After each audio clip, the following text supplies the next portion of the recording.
आला त्याचा फोन विक्रम? नाही अजून. पण सकाळी करतो म्हटला होता ना. पण नाही आला तर आता काय करायचं? आता आपण वाट बघण्यापलीकडे आपण काय करतोय इतके दिवस?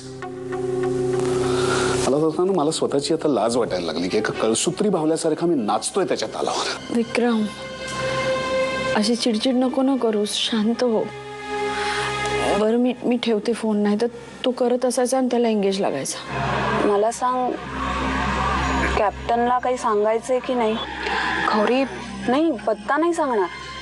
त्यांना एवढंच सांगेन की तुझा फोन आला होता आणि तू सुखरूप आहेस, कारण त्या बिचाऱ्यांना एवढाच बेसिक कन्सर्न. नको, तू काहीच बोलू नकोस त्यांना.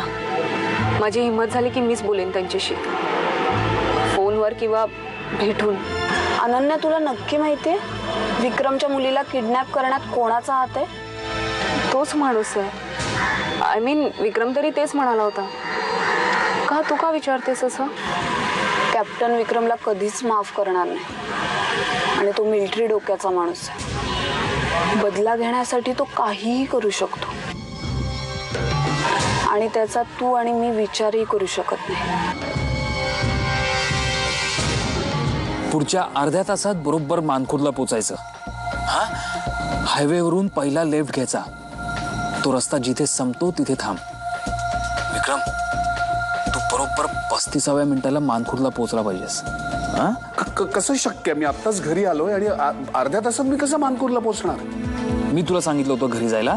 पण मला एक तासभर तरी द्या प्लीज. मी आता ट्रॅफिक असतं खूप. ट्रॅफिकचे रूल पाळत बसलास ना तर तुझं काही खरं नाही विक्रम.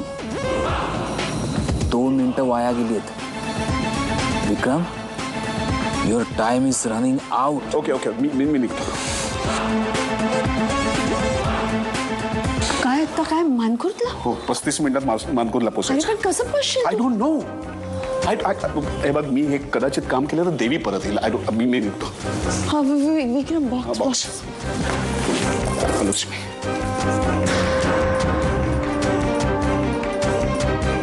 तुमचा आवाज असा काय येतोय? सर्दी झाली तुम्हाला? बर, मी फोन अशासाठी केलाय, आपल्या मित्राच्या बुडाखाली टाइम बॉम्ब लावून सोडलाय. हो, त्याच ठिकाणी येईल. अहो, त्याचा बाप सुद्धा येईल. त्याच्या लाडक्या देवीच्या जीवन मरणाचा प्रश्न आहे ना हा. असो, पुढे जे होईल ते तुम्हाला कळवतोच. चिंता सतावतात ना तेव्हा झोप येत नाही. आई ग, आता तू भलते अर्थ लावत बसू नकोस. हा, नाहीतर मी जातेच आत. नाहीतर तुला वाटेल मी इथे बसले म्हणून मला कसल्या तरी चिंता आहेत. तू स्वतःच्या डोक्याला भुंगा लावून घेशील. पण कसं आहे, कानाला धरून प्रश्न विचारायचे दिवस उरले नाहीत आता. एकदा, दोनदा, चारदा आम्ही विचारतो. तुम्ही सांगितलं तर ठीक, नाही तर आम्हीच चिंता करत बसतो. त्यापासून तो आम्हाला कोणी अडवू शकत नाही. तू मला म्हणाला होतास 35 मिनिटात इथे मानकुरला पोहोच. मी पोहोचलोय. आता बॉक्स कोणाला द्यायचा आहे? द्यायचंय? विक्रम, तू काय मूर्ख आहेस का?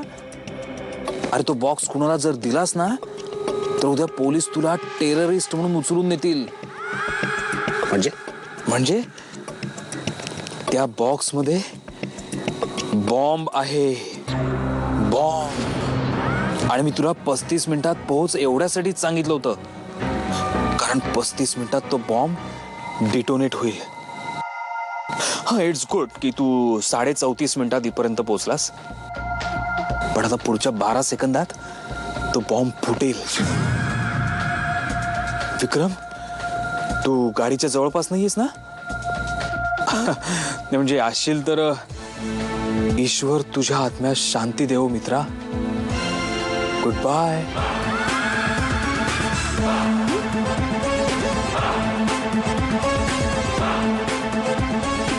एक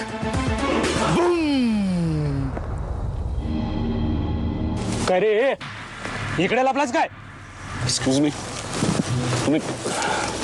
मी काय केलंय? काय केलंस? अरे, घाटकोपरच्या सिग्नल पासून मागे आहे तुझ्या मी. 5 सिग्नल तोडलेस.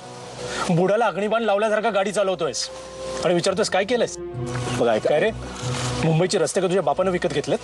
I can explain. हे इंग्लिश नको जाडूस, लायसन्स दाखव चल.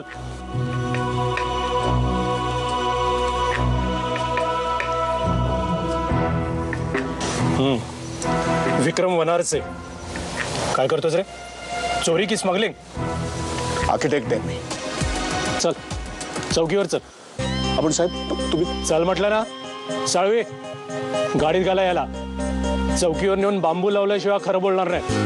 ठीक आहे, मी ट्रॅफिक रूल्स तोडलेत त्याबद्दल तुम्ही मला दंड करू शकता.